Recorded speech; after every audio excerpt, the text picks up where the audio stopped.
El pastor Alan Lorenzana es el pastor general del Centro Cristiano Internacional en la ciudad de La Ceiba, Honduras. Iglesia que ha pastoreado como su fundador desde hace más de 20 años. Un apasionado por la evangelización mediante la plantación de iglesias en todo Honduras.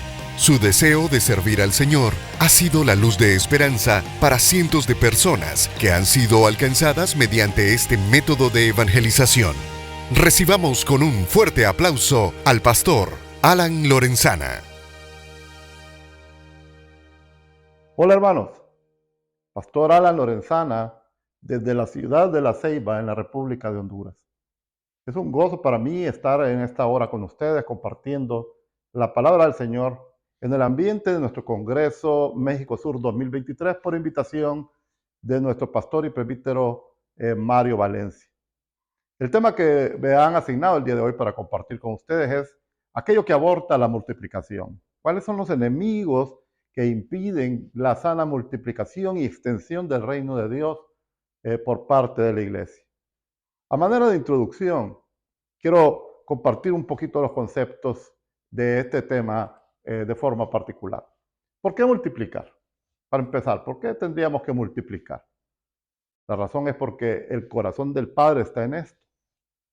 Nuestro Padre Celestial tiene en su corazón que todos sean salvos y por ello nos ha mandado que prediquemos el Evangelio a toda criatura, a todo pueblo, a toda lengua, a toda nación, en todo el mundo. En 1 Timoteo 2:4 leemos de la siguiente forma, dice que Él, el Padre Celestial, quiere que todos los hombres sean salvos y vengan al pleno conocimiento de la verdad. Esta es la voluntad de Dios. Pero resulta, mi hermano, que el mundo y la cantidad de gente que hay en el mundo es amplio y es enorme. La población es mucha y no solamente es mucha, crece constantemente de manera exponencial. Por ejemplo, acercándonos al caso de México. ¿Sabía usted que en 1792, que fue uno de los primeros intentos de censo que se realizó en la Nueva España, habían 4.6 millones de habitantes que fueron contados en ese momento? En el tiempo de Porfirio Díaz, que fue el primer censo oficial de la República Mexicana, habían 12.5 millones de mexicanos como resultado de ese conteo, de ese censo. Para el 2022, un poquito más de 100 años después del primer censo, ya eran 131 millones de mexicanos. ¿Nota usted el crecimiento exponencial? Empieza con poco y en poco tiempo son una enorme multitud. Se calcula para el 2050 que serán más de 150.8 millones de mexicanos que existirán. La única manera que tenemos que podríamos cumplir con el deseo de nuestro Padre es que aprendamos a multiplicar y a expandir el reino de Dios de manera exponencial, tal y cual como crecen las poblaciones humanas. Y es que la multiplicación es la manera bíblica del crecimiento del reino de Dios y de la iglesia. Si usted nota, Jesús comenzó apenas con 3 discípulos, poco tiempo después eran 12, en el primer año apenas y tal vez un poquito más, ya él tenía 70 discípulos que los enviaba a hacer misión. Para el día de Pentecostés eran 120 discípulos que estaban reunidos en el aposento alto, que de 3,000 personas vinieron a Cristo en ese día. Pocos días después, 5,000 personas más. Y continuamente en el libro de los Hechos usted encuentra registrados resúmenes de este crecimiento, de este movimiento, de esta expansión rápida del reino de Dios a medida que está aconteciendo. Usted lee pasajes como aquel que dice en Hechos 9:31, las iglesias tenían paz en toda Judea y Galilea y Samaria y eran edificadas, andando en el temor del Señor y con consuelo del Espíritu Santo, eran multiplicadas. Y crecía la palabra del Señor, nos dice Hechos 6:7, y el número de discípulos se multiplicaba grandemente. En Jerusalén también muchos de los sacerdotes obedecían a la fe. Hechos 12:24, pero la palabra del Señor crecía y se multiplicaba. Como usted puede ya darse la idea, ¿verdad? La multiplicación era la forma en que estaba sucediendo este movimiento de extensión del reino de Dios. Y es que la multiplicación es el diseño de Dios. Y la multiplicación, por tanto, es posible. Sin embargo, usted podrá decir, y yo pienso que muchos pastores hemos estado en este mismo pensamiento, con mucha ilusión, con mucha alegría, con mucho temor, con todo lo que significa arrancar una iglesia, empezamos con la intención de ganar a tantos como sea posible para hacer crecer nuestra iglesia y extender el reino de Dios. Y sin embargo, pasa el tiempo y no necesariamente eso es lo que experimentamos. Muchas iglesias crecen algo rápido al principio y luego se detienen por alguna razón. Inclusive muchas de las iglesias más grandes tienen bastante tiempo de estar más o menos en el mismo tamaño, aunque sean bastantes los que se congregan ahí. La multiplicación es posible. Hubo un momento, hermano, en que yo me acerqué al Señor, un poco frustrado, le confieso, preguntándole, Señor, ¿por qué si hacemos tanto? ¿Por qué si estoy trabajando tanto? ¿Por qué si estamos invirtiendo tanto en el esfuerzo y en lo que significa, implica hacer iglesia? Los resultados, los frutos de ese esfuerzo no son muy parecidos a lo que vemos en el Nuevo Testamento. No sé si usted también ha estado en esa situación, pero a mí esa situación me llevó a un tiempo de búsqueda de aprendizaje y yo siento que escuché al Señor decirme algo como esto. Alan, tú nunca vas a ver los resultados del Nuevo Testamento hasta que tú hagas lo que los apóstoles, los discípulos de Jesucristo hicieron en el Nuevo Testamento, lo que Jesús les enseñó, el diseño de Dios. ¿De qué estamos hablando? Estamos hablando de un movimiento imparable, acelerado, de hacer discípulos y plantar nuevas iglesias por multiplicación exponencial y que extiende el reino de Dios y completa la gran comisión hasta lo último de la tierra. La buena noticia es que esto ya está sucediendo en el día de hoy. Investigando un poco, leyendo los reportes de la coalición 2414, que es una coalición de movimientos de plantación de iglesias a nivel global, nos reportan que en este momento en el planeta hay más de 1966 movimientos de plantación de iglesias. Para calificar a ellos esto, ¿verdad? Buscan movimientos que al menos tengan plantadas 1000 iglesias, que se duplican año con año y que son iglesias que plantan iglesias, que plantan iglesias y plantan iglesias y son calificadas como un movimiento hasta que al menos hay 4 generaciones de iglesias plantadas.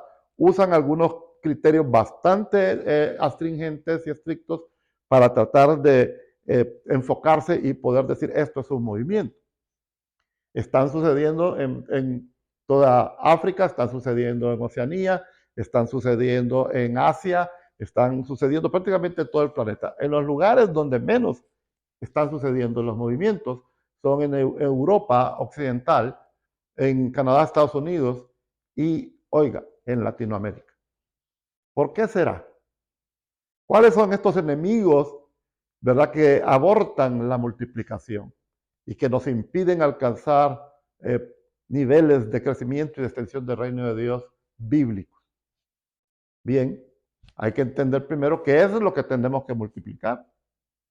Debemos de multiplicar discípulos, debemos de multiplicar iglesias simples y debemos de multiplicar movimientos.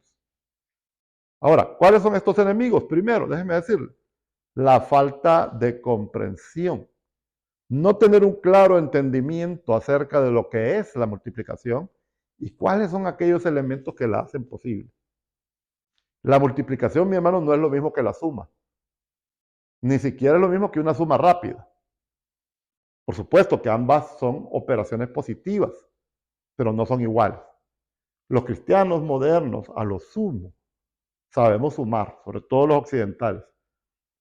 Y algunos inclusive puede ser que sepamos sumar un poco más rápidamente.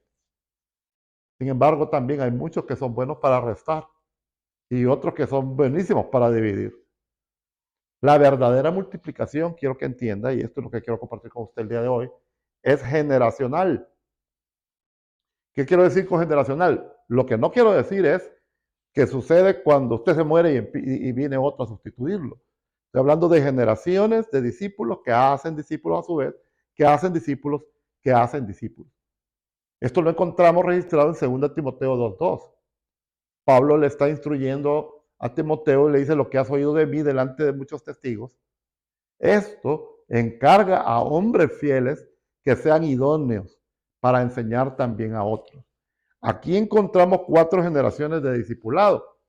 Está Pablo, está Timoteo, que es segunda generación, Pablo sería primera, están los hombres fieles capaces de enseñar, tercera generación, y están los otros, que es cuarta generación.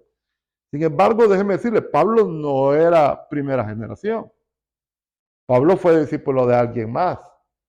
Cuando él vino a Cristo y se convirtió, ¿verdad? Lo recibió y lo atendió Ananías. Posiblemente él contribuyó en su discipulado.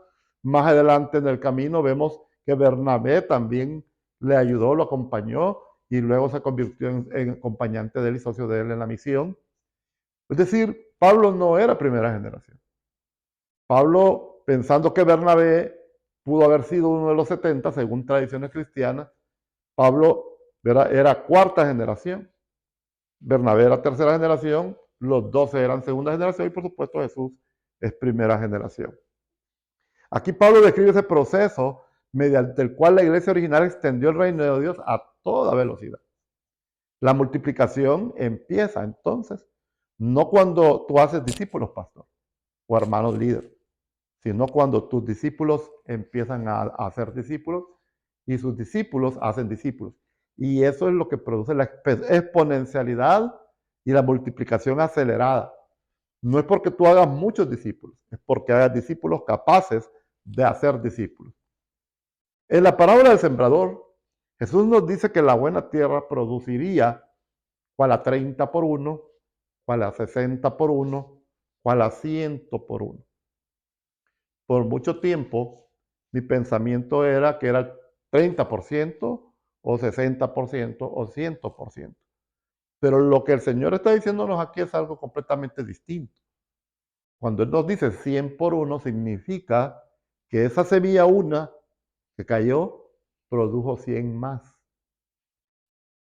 El porcentaje de crecimiento de agregado no es el 100%. En este caso es el 9.900% en su versión más optimista del Señor, su expectativa más optimista de 100 por 1. En la menos optimista, que sería el 30 por 1, está hablando de un incremento porcentual de 2.900%. Si usted tiene un miembro, un discípulo, que le traiga 30 personas porque él es buena tierra, significa que esta persona ha crecido, se ha incrementado en 2.900%. Usted puede hacer su matemática en casa y comprobar esto que le digo. La multiplicación bíblica es de naturaleza generacional y es exponencial. Se debe tener claridad que el fruto de un discípulo son otros discípulos. Digo esto porque mucha gente tiene bien difuso el pensamiento de qué es el fruto. Pero en el ambiente en el que Jesús nos habla de que debemos ir y llevar fruto, es un ambiente agrícola, está hablando de la vida, está hablando de los pámpanos. Y el Señor, ¿verdad?, nos está mostrando qué es el fruto realmente. En la mayoría de las iglesias le hemos quitado la responsabilidad de llevar fruto a los discípulos. No les hemos dado una meta clara, no les hemos enseñado qué es ni cómo. La mayor parte de la membresía no sabe hacerlo, ni piensa que necesita hacerlo tampoco, porque no forma parte de nuestras prioridades ni de nuestra cultura con la que hemos crecido.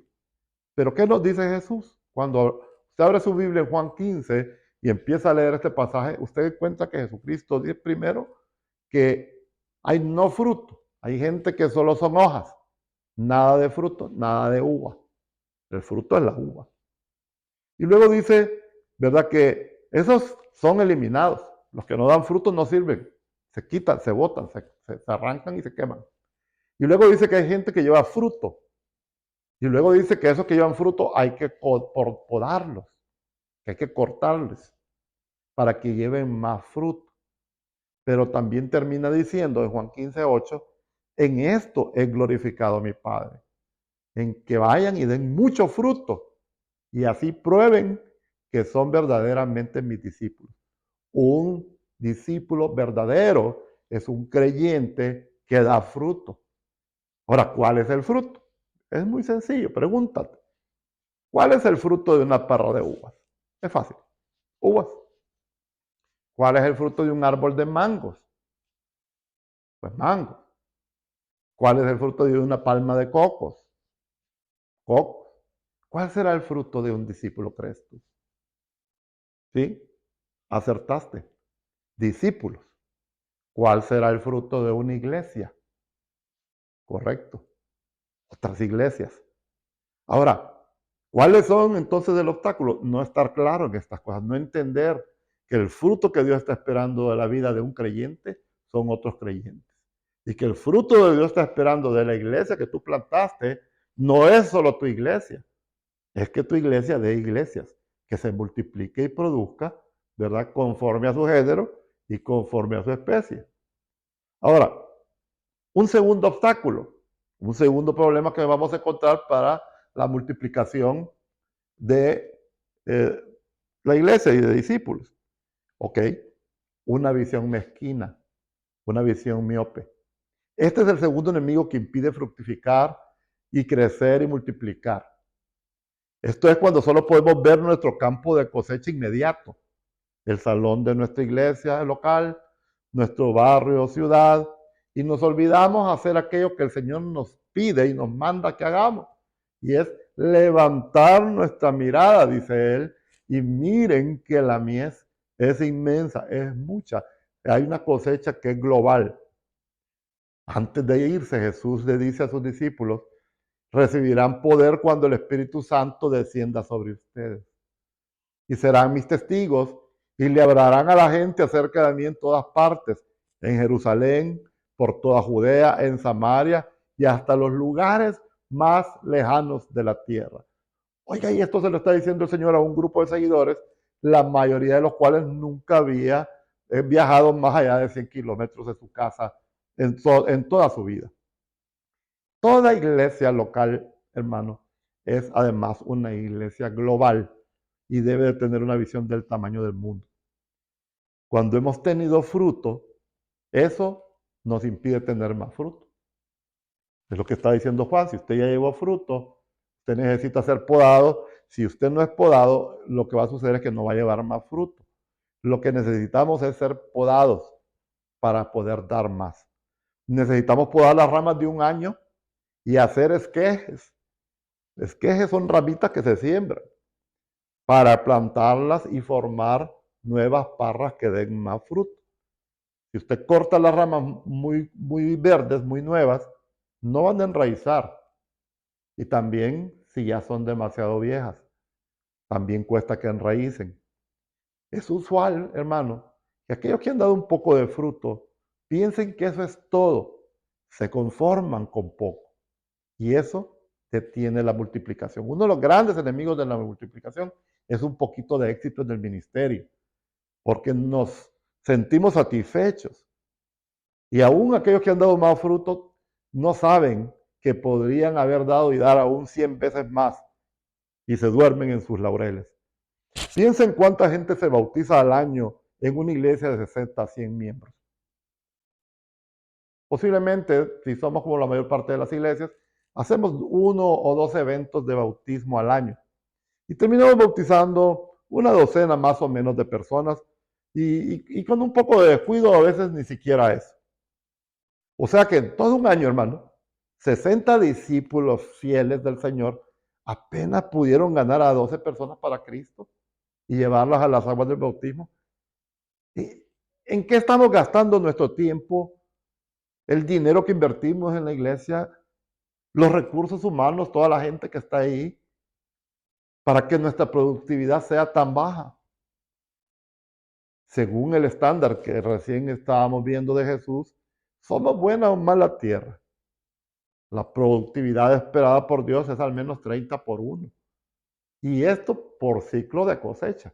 ¿Sabe usted que hay lugares donde hacen hasta 3 cosechas de trigo? Normal, 2 al año. O sea que 60 miembros bien nos podrían producir, si son buena tierra, unos 3.600 nuevos discípulos al año. Y déjeme decirle, hay lugares donde se está viendo que eso sucede actualmente en el mundo. No solamente es una nota histórica en el Nuevo Testamento o en momentos que a saber ya pasaron y saber si vuelven. Ahora, mientras platicamos, hay iglesias que se están multiplicando de forma espectacular.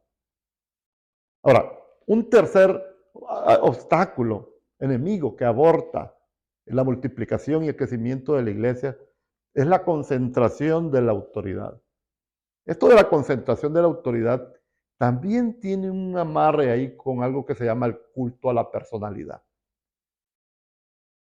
Lo anterior que estamos platicando, de una multiplicación acelerada, presupone que cada creyente de la congregación está capacitado, ha sido autorizado y ha sido enviado a su esfera de vida e influencia para que sean misioneros del reino de Dios en sus vidas cotidianas. Expresándolo de otra manera, cada creyente ha sido capacitado como embajador de Cristo y como sacerdote del reino de Dios para evangelizar, para discipular, para toda buena obra en imitación de Jesús para extender su reino. Pero no solo es que le dimos capacitación, también le dimos licencia, permiso, le dimos autoridad. Por eso le digo, la concentración de la autoridad es un enemigo de la extensión del reino de Dios. Si usted limita a las personas que usted autoriza para enviar a ser discípulos, entonces menos personas serán alcanzadas. También, aparte de autorizarlos, también fueron enviados. Fueron, dicho de otra manera, encomendados, fueron comisionados. Se les dio día y hora para ir a cumplir la misión de Jesús, que es buscar y salvar a los que están perdidos y hacer de estas personas discípulos obedientes de Cristo, que a su vez hacen discípulos. Pero tristemente, aunque es una presuposición de la multiplicación, en la práctica casi no sucede. En las iglesias, mi hermano, el liderazgo, muchas veces, de maneras sutiles y a veces no tan sutiles, se apropian de la autoridad y del derecho de ejercer el ministerio y establecen requisitos inventados, muchas veces no bíblicos, por el establecimiento de jerarquías y argollas, que a veces limitan, ¿verdad? A veces también no se dan cuenta qué es lo que están haciendo, quiénes son los que puedan hacer la obra del ministerio. Déjeme decirle esto, según 2 Corintios 5, 17 al 19, cada nueva criatura es asimismo un embajador del reino de Dios y es un ministro de reconciliación. Sí, cada nueva criatura, el recién convertido, que hoy fue transformado en su interior y hecho salvo por medio de la fe y el arrepentimiento, es inmediatamente un sacerdote del reino de Dios, un embajador del reino de Dios, un ministro de reconciliación. Ay, pastor, me puede decir, pero mire, si ese no sabe nada, sí sabe algo. Sabe que antes estaba ciego y ahora ve. Sabe que el Mesías, al que él su alma anhelaba, ha sido hallado. Sabe que sus pecados han sido perdonados. Esta persona es tal vez nuestro mejor evangelista. En el verdadero rol, hermano, de los pastores, de los evangelistas y de los 5 ministerios, según Efesios 4, el verdadero rol nuestro es capacitar a los creyentes, a los santos, para que los santos hagan la obra del ministerio. Por demasiado tiempo, mi hermano, hemos operado pensando que nosotros somos los ministros los que tenemos que hacer la obra del ministerio y le robamos el ministerio a los creyentes que se suponía que tenían que trabajar. Y es que es sencillo y tiene lógica. Si solamente el pastor y 4 más hacen la obra del ministerio, nunca vamos a alcanzar a nuestra ciudad, nunca vamos a extender el reino de Dios, que si todos los demás de la iglesia son capacitados, son autorizados y son enviados. Hay muchos ejemplos de esto en la Biblia. Por razones de las limitaciones de tiempo, hermanos, no vamos a poder entrar en ello. Una cuarta y última, aunque no es exhaustiva esta plática, ¿verdad? Pero una cuarta obstáculo que nos aborta en la multiplicación. Tradiciones y cargas innecesarias no bíblicas. Mire, aún antes de la iglesia, en el judaísmo, los hombres amaban añadirle cargas a la gente en un esfuerzo de religiosidad no demandado por Dios y que más bien pone tropiezo y freno a la obra de Dios. Jesús para estas personas tuvo algunas de las palabras más duras. Les decía que no solamente no entrarían ellos mismos, sino que también le impedía a los que querían entrar. En Marcos 7:6 les reclama diciéndoles, hipócritas, bien profetizó de vosotros Isaías, como está escrito, este pueblo de labios me honra, mas su corazón está lejos de mí, pues en vano me honran, enseñando como doctrinas mandamientos de hombres. Pareciera que estamos todo el tiempo tratando de mejorar la palabra de Dios. Todos heredamos, mi hermano, la fe de aquellos que nos discipularon primero, de las congregaciones en las cuales fuimos parte. Y ahí a veces heredamos prácticas y conceptos acerca de lo que constituye la iglesia, quién y qué es el ministerio, cuál es el discipulado según Jesús, cómo se hace. Y muchas de estas prácticas y conceptos que heredamos sin darnos cuenta vienen directamente de la Iglesia Católica, de la cual surgió el protestantismo. Es como si nosotros hubiéramos salido de la Iglesia Católica, pero la Iglesia Católica no hubiera salido de nosotros. Además, nosotros desarrollamos, los evangélicos, nuestras propias tradiciones, algunas de las cuales las tratamos como si fuera doctrina bíblica, y muchas de ellas son más bien un freno para que muchos vengan a Cristo. Eso, mi hermano, requiere arrepentimiento, requiere reflexión, requiere la obra del Espíritu Santo, porque el corazón del Padre es que los más, si es posible, muchos, todos, una multitud incontable, puedan estar en la cena de las bodas del Cordero, cantando aquel canto hermoso que dice, digno es el Cordero de recibir la gloria, la honra y el honor, porque Él fue inmolado por todos nosotros. Vamos a continuar con estos temas, mis hermanos, porque son importantes para que nos podamos encontrar al final del camino y podamos decirle al Señor, misión cumplida. Dios te bendiga, mi hermano. Que te acompañe el Señor mientras trabajas y tú sirves a tu Dios, dándote el fruto, aquel fruto que Dios sabe que tú puedes dar. Amén. Dios te bendiga.